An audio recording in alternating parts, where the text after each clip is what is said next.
Бесплатную диагностику остеопороза может пройти любой желающий. Поставить точный диагноз можно в клинике СВФУ. Там на сегодняшний день находится единственный рентгеновский костный денситометр, который позволяет исследовать не только отдельные участки опорно-двигательного аппарата, но и все тело. Остеопороз – многофакторное заболевание, влияющее на структуру костей, симптомы при этом отсутствуют.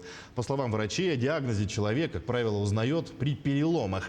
Между тем, в группе риска находятся люди старше 60 лет. Именно в этом возрасте необходимо самостоятельно задуматься о прохождении диагностики. В год якутские врачи проводят порядка 1200 исследований плотности костной ткани. Из них у 80% выявляют остеопороз.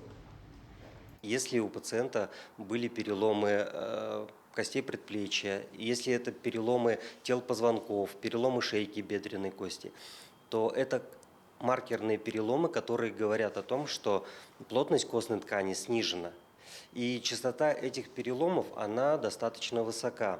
И она соответствует российским показателям, даже по некоторым критериям превосходит эпидемиологически более высокие показатели в нашем регионе.